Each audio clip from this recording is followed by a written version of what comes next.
Today's guest, well, I think we'd get along just fine if we were at a dog park together, because his tagline is, let's have conversations that matter. Yes, please. His name's Jan Keck, and he is a self-proclaimed community addict. He's the creator of Ask Deep Questions, which started out as a deck of cards to help his friends connect on a camping trip, and is now being used to facilitate meaningful conversations through sharing personal stories on every continent around the globe. Now, when you do have conversations that matter, you may be going to territory that may be uncomfortable, a little bit awkward. So how do you create, then hold that space when it happens? It's a question I asked Jan. Listen in to find out more. Jan's mission is to help people feel less alone. So by creating experiences, workshops, and programs, he's fueling the movement for deeper human connection. Jan grew up as an only child, and he found his soul family at summer camp, in sports clubs, and even politics. But when he moved from Germany to Canada in his 20s, he had to recreate his community from scratch, and he learned that the fastest way to make deep connections is through meaningful conversations and experiences. You can check out what Jan does over at askdeepquestions.com and jankeck.com. That's spelled Jankeck. I'm super excited to welcome onto the podcast Jan Keck. Jan, thank you so much for joining us today. I'm super excited to be here. We have been connected on Instagram, YouTube, the flip chart. So we're finally having a real life conversation, which is amazing. And Jan, I know a bit about your story because I have been consuming some of your content. But for those who don't know who you are, can you please share a bit of your story with them? Sure. I think with everyone's story, I feel like there's so many different journeys and so many different ways of even like starting to tell or answer that question. I feel like it's, which direction do I want to go in? And I think that the part that I'm the most passionate about right now is helping people feel less alone. And that's kind of been my mission for the last few years. And especially in 2020, there's a lot more people that need to have the tools and need to have these experiences that help them feel more connected to each other, where we can't physically be present in a lot of cases. And we have to use technology, which I have this love-hate relationship with, which we can maybe go into in a little bit later. But we really have to be more intentional on how can we use this technology to connect with each other and how can we really be present with each other. I find that really interesting as well, because you see a lot of the time on all these community boards when people are talking about the conversation, it's a lot about the tech, like which microphone, which video. I saw a really great there's a guy called Dave Jackson. He's a podcasting coach. He put this infographic up and he goes, spend $100 on your microphone and spend 100 hours thinking about your audience and what they need. And I think, that sums up, I think, the whole virtual facilitation world as well. But just to build on your point of connection and loneliness, you're absolutely right. And there's a lot of ways to connect, yet we still feel alone. Why do you think that is? Yeah, I think there's different layers of feeling connection with someone else or with a group. And I grew up in Germany and then I moved to Canada now 13, 14 years ago. And when I moved here, I literally didn't know a single person. Actually, that's not true. I knew one person, an acquaintance, a exchange student who was from Canada and came to Germany, and we had some conversations and I crashed on her couch for the first few days until I figured out my apartment situation. But I literally had to rebuild my whole network, my whole circle of friends once I arrived here. And the first few years, probably, I would join different communities. Couch surfing was one of them, where I found a lot of people with similar interests because none of us really were from Canada. We all were like travelers, visitors. But the problem with that community was that most people then left and I stayed. So the connections weren't necessarily there for the long term. And at one point, I just realized, I think I'm just collecting like business cards and LinkedIn connections and Facebook friends, but do I have some real friends that I can show up in the middle of the night with a bottle of wine and say, hey, we need to chat about something that is going on in my life? And they would actually let me in. That's kind of my definition a little bit of a close friend. How many people do you have in your life that you could do that with? Yeah, actually, good point. I was actually at an event last night, sort of reflecting on this whole connection thing and the fact that I'm actually spending a lot more time with people I've never met in person. And I have a really great connection with them, people I've never met before, just through this year, than I have with my own friends in the physical world. And we're allowed to meet now.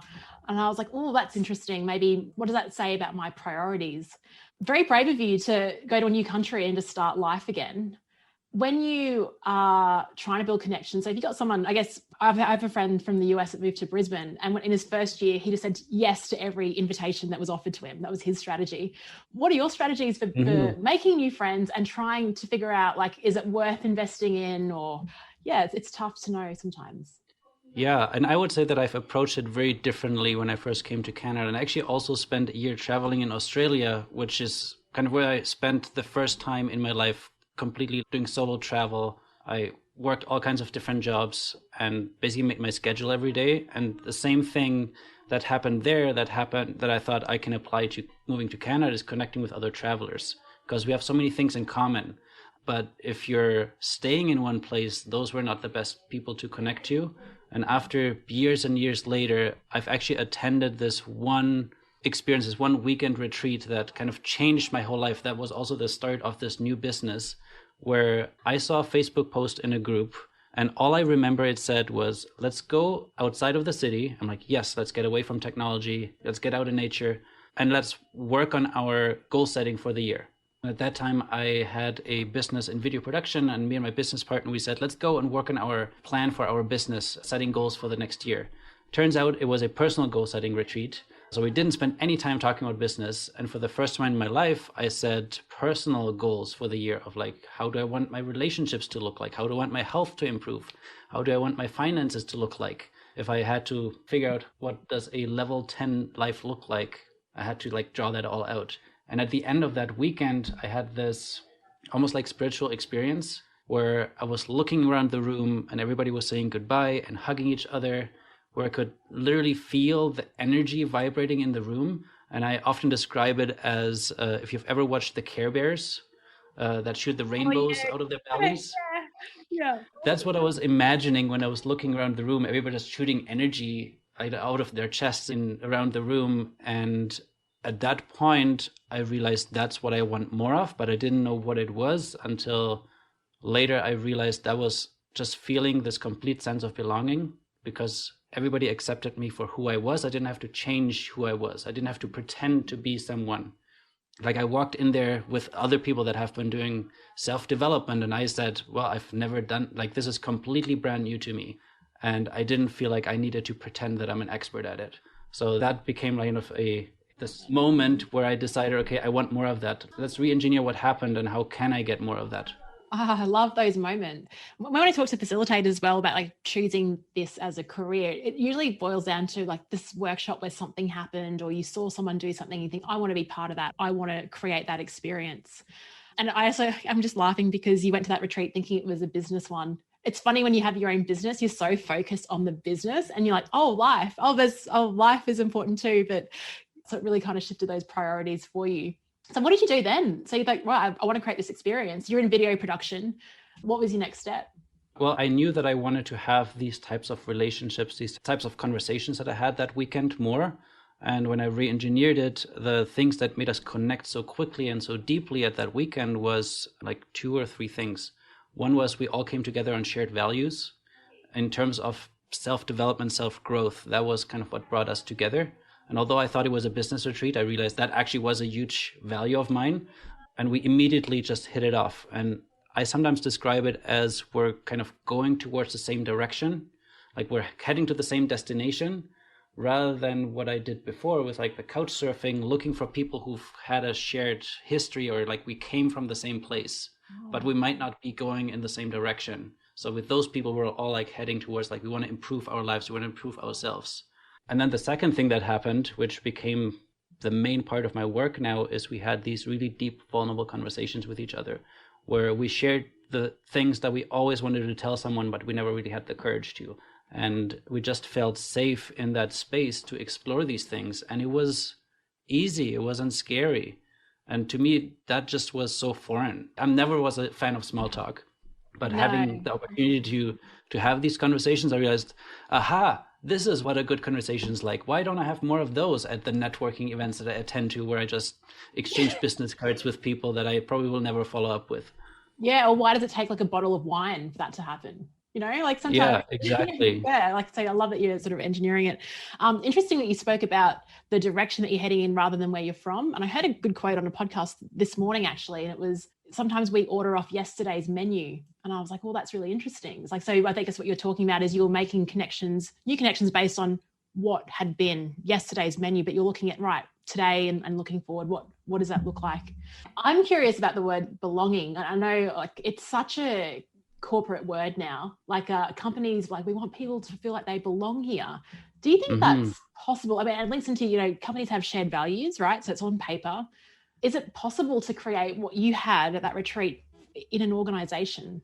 I think it's very hard when people don't necessarily self-select to attend like an experience. And I've had this in my own workshops where some of my workshops are public and individuals come and like I take them on this journey, but they know from the beginning they're going to be vulnerable, we're going to have deep conversations, and you're probably going to be uncomfortable. And they say, yes, I want that. And then they come. If you work with an organization and the HR manager hires you, people don't necessarily have the option to opt in.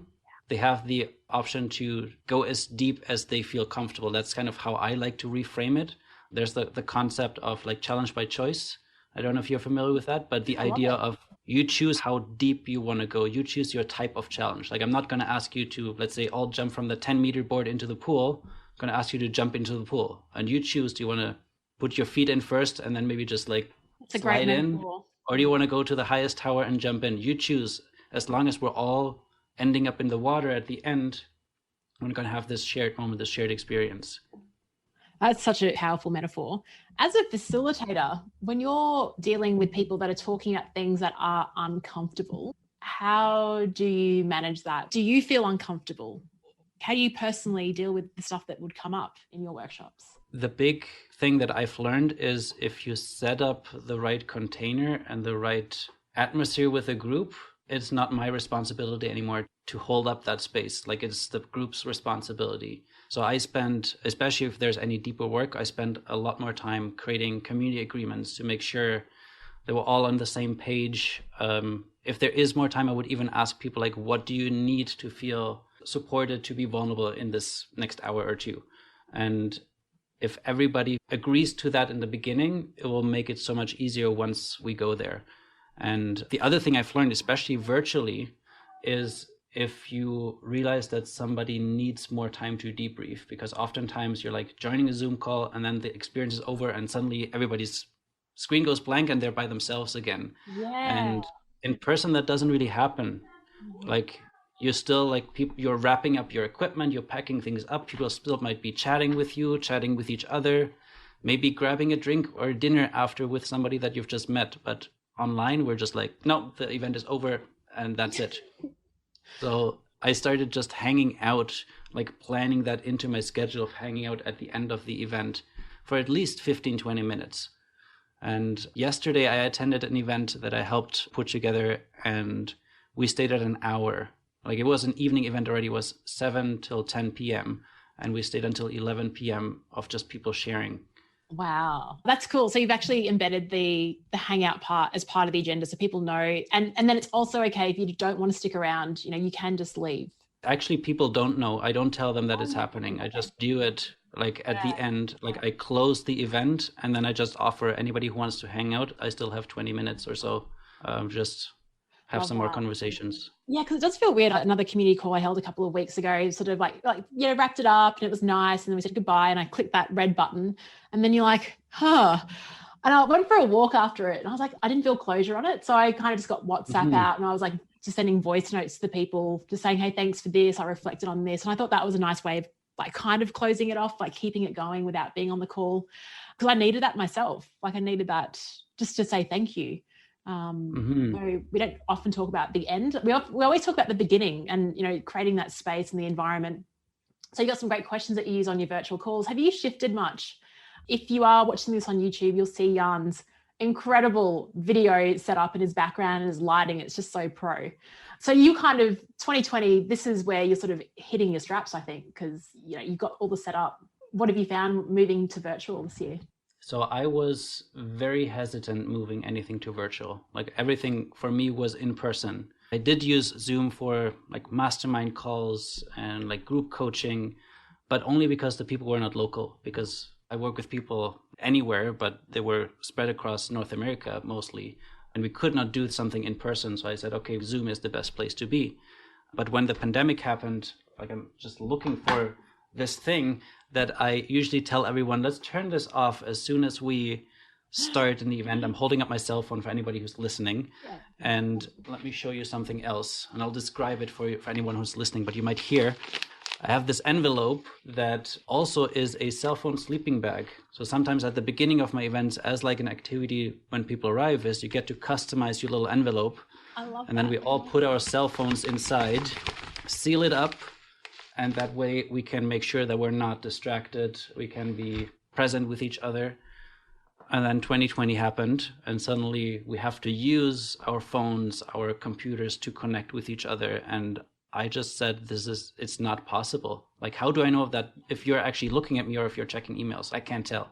Unless you're wearing glasses and I can see the reflection in your eyes, or it's really dark and suddenly your light gets a lot brighter because you're opening up Gmail. Like, those are the only clues you get, but you can't really tell. And I find that really hard to still feel connected to someone that way. I see you're so active on YouTube and in the flip chart, like just sharing all the tips for how you're creating that space.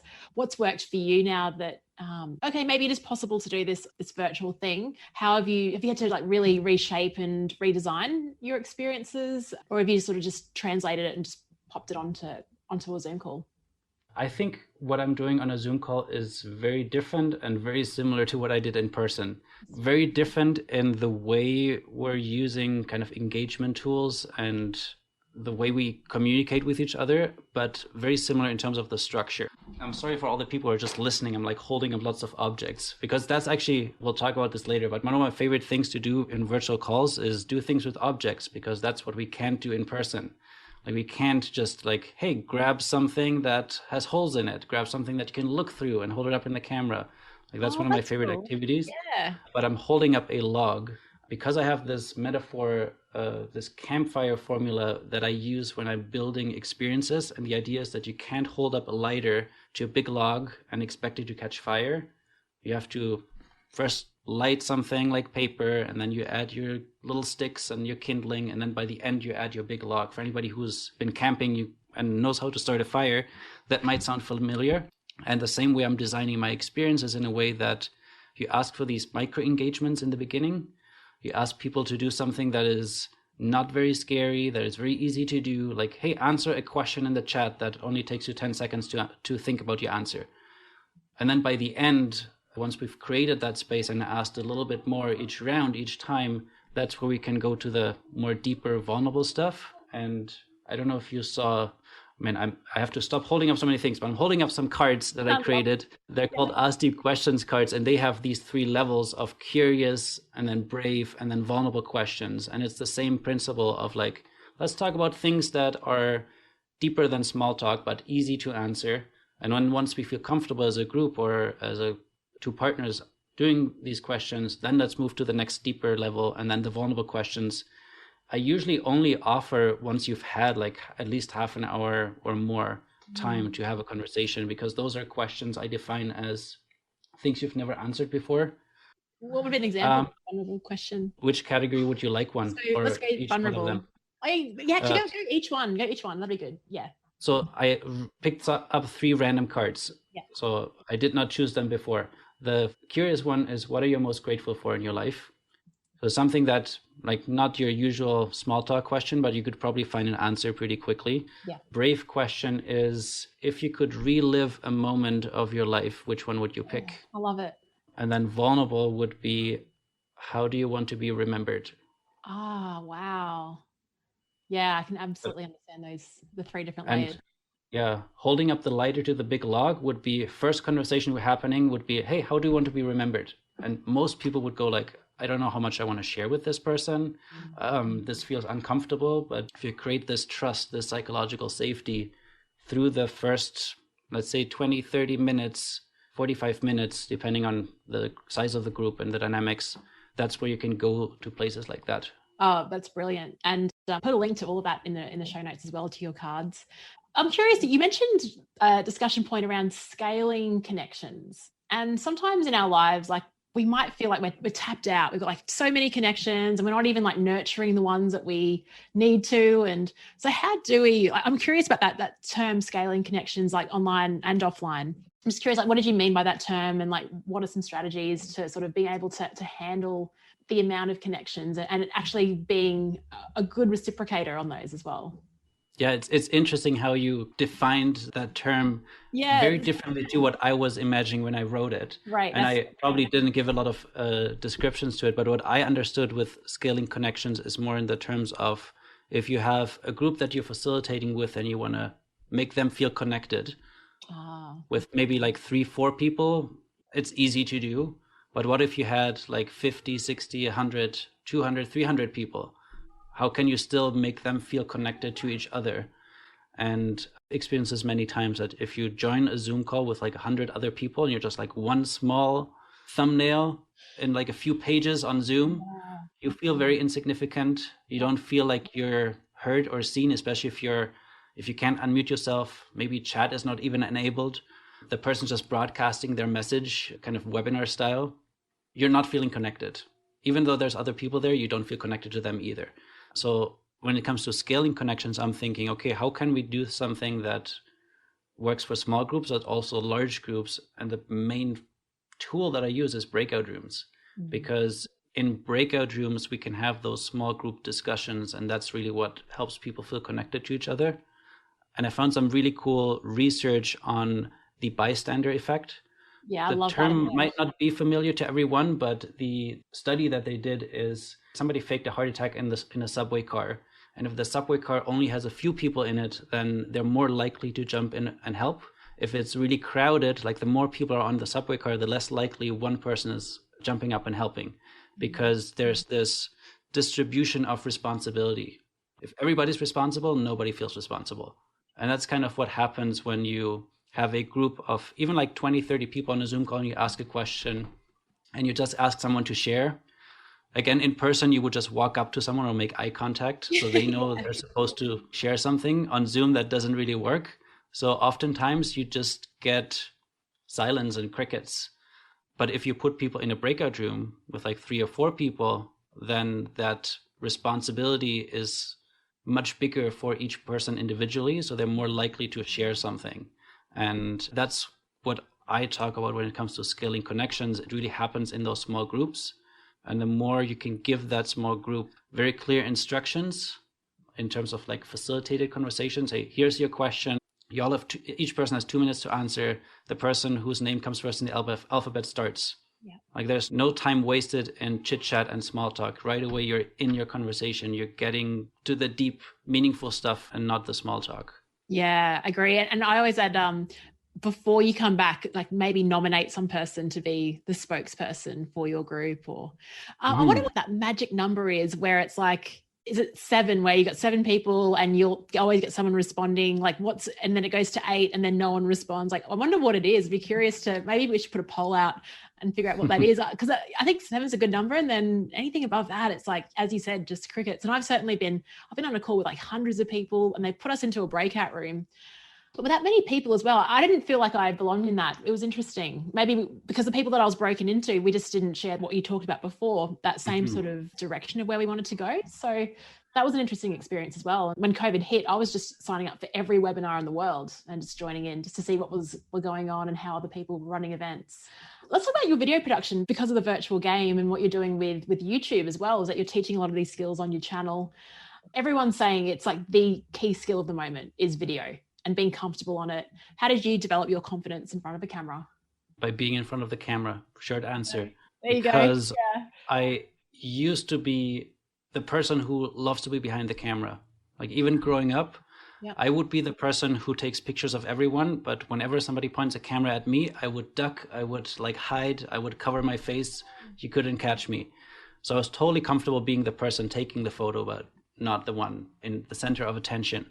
And I think that being center of attention was really the main challenge I had to overcome for myself, because I was so uncomfortable with even like speaking in front of people. It's challenging. And I think that there's a few things when I was growing up that got me over that. But the one thing that I might say was the most impactful was taking improv classes. And especially one activity that to this day makes me cringe and uncomfortable when even thinking about it, which is, as a group, you're making up a song and each person sings one line. And singing is not my strength. Yeah, Singing in front of other people, even worse, singing in front of other people without knowing the melody or what I'm supposed to say. And then hopefully it's also funny, or at least getting the story to continue. There was just so much pressure. It was like nerve wracking for me. And like you could see people going through one by one, and then it always lands. And for the first few times, it always landed on me to come up with the chorus, like the one line that gets repeated a couple of times. And yeah, I would never come up with something good, but it helped me get more comfortable with that situation, just having to do it and having to do it over and over again. And then when it came to being on camera, it was that improviser's mentality that I think helped me just get away from perfectionism. I think that's really the other issue that was there, of thinking, okay, it has to be perfect. I need to say my line perfectly. And the challenging thing is, if you record rather than doing it live, you will do like 20, 30, 40 takes until you get it right. And now I'm just doing it live, and I don't really care so much anymore about it being perfect. And that's just so liberating. It is. What you're talking about is very parallel to my experience being a first-time facilitator. Like, I would literally rehearse the way that I'd introduce a model, or rehearse how I'd introduce an activity when I was a first-time facilitator. And I love that there's absolutely an element in there about perfectionism and we often, we do shine the spotlight harder on ourselves than anyone else. And I definitely find for Virtually Possible, I had to do like a module, and right up front, I'm like, this is going to be a one-take wonder, and I'm not going to stop. And even just having that mentality of like, you might pause or stuff up a word. And if you are recording it, you just stop and go, I'll do it again. But then if you just keep pushing through, it becomes so much easier. And I just love that whole just shift of, you've actually just got to do it first and the courage will follow. I mean, you're friends with me too. It took a long time. That's very reassuring. Really? So my videos looked great, but my performance in front of the camera, horrible. The first video that I edited of myself, I wanted to edit everything out, and there was nothing left. Is it still on YouTube? It's still on YouTube, my first professionally edited video. And it actually is not as bad as it was in my head. But like you said, we're our own worst critic. And when you're uncomfortable when you're being filmed, when you watch yourself back, you see yourself being uncomfortable. And that's the worst. Like, nobody wants to see you in that state. So the big thing that needs to change is you need to fall in love with what you're doing in front of the camera. You need to have fun. You need to make the process fun. And then whatever you do, even if you stumble over your words and if you say a lot, at least you don't look at yourself being uncomfortable. You look at yourself having fun, and it gets so much easier. But yeah, the first years of doing videos was very scripted, of reading or memorizing a sentence, a paragraph at a time, stopping, and then editing it all together. So it was a lot of work. A lot of time, yeah. And I can imagine your process now is a bit more fluid and natural. Isn't it funny? We were talking about like the worst advice you've been given, and people saying, just be yourself. It's actually kind of hard to be yourself. Mm-hmm. The just is the hard part. Yeah, just be yourself. Like, it's so easy. Yeah. It comes back to the whole belonging thing. And I even remember when, because I was working for a company a couple of years ago, and it was like, we want everyone to be themselves at work. But it's like, do you really want that? Like, if I was really myself, you'd probably hear a lot of things that I'm masking because I don't agree with certain things. But I don't know if that is really what they want. So, so in terms of your personal prep, I'm curious how you, before a Zoom call, before one of your workshops, how do you personally prepare, like get into your facilitation state? For me, music is a big, big part of it. I start every call usually with music. Sometimes even when I'm meeting someone for the first time for like a one-on-one conversation, I just have the music still playing while they join and then fade it out, which makes them smile as well. But yeah, I use music to pump myself up, and then also to make everyone else feel a little bit more welcome when they come in. And finding that right track is sometimes hard depending on the type of vibe that you want to create. And maybe that is also a bit vulnerable because I'm sharing the music that I like to listen to, and maybe other people don't like it. Yeah. But so far, I've been quite lucky with the selections that I have. Any favorites? So that's definitely one. Any go-to songs? I'm assuming we're not talking Metallica. No, not that. Although a lot of times if it can get you a laugh or people like, "Ooh, that sounds really interesting. What is that?"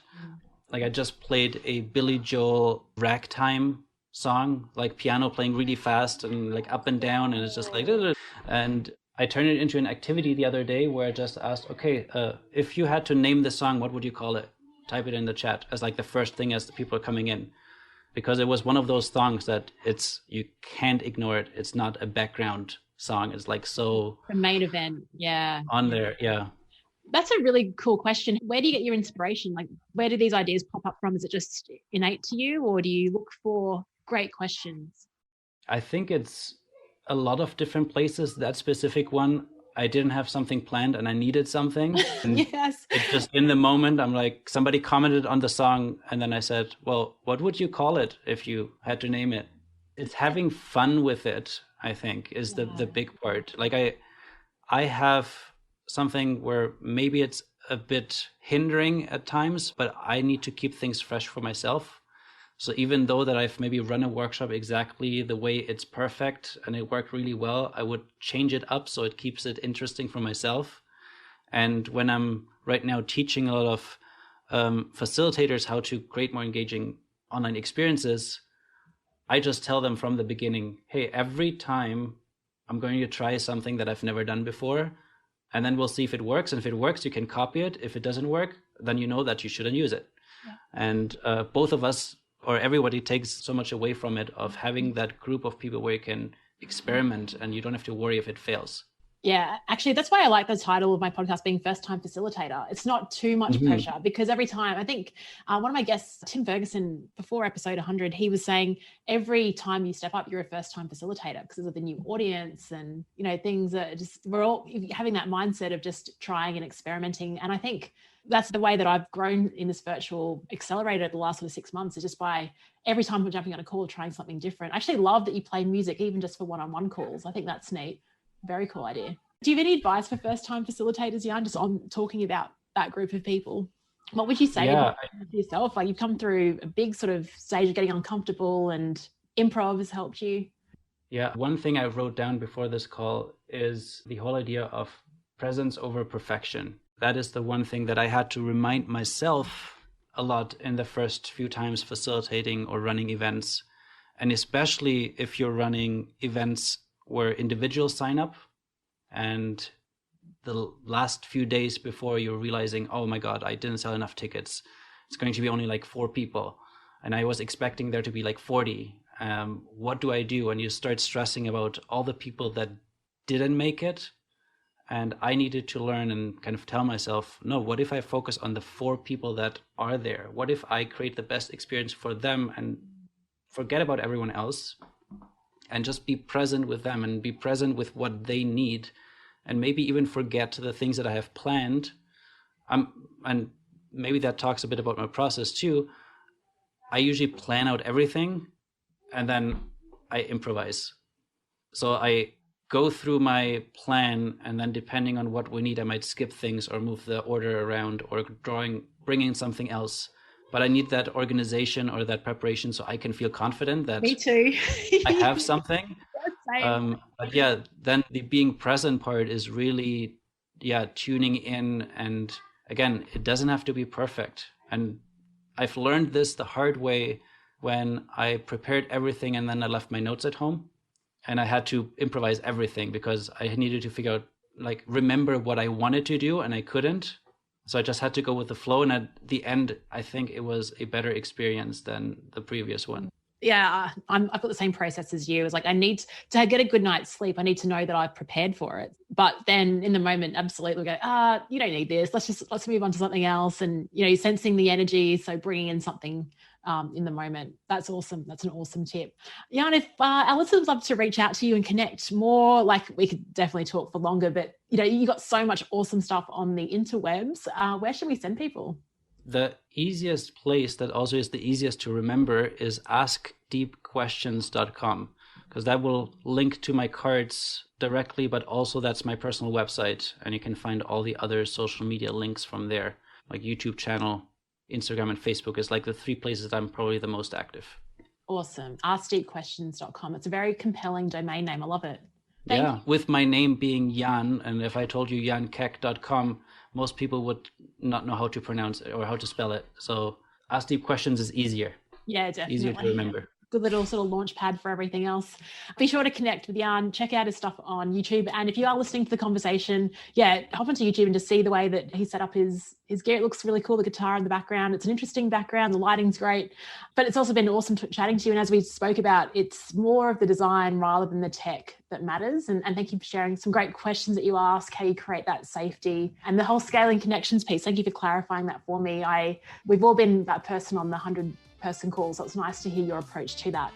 It's been awesome chatting to you, Jan. Thank you. Thanks so much for having me. You're welcome.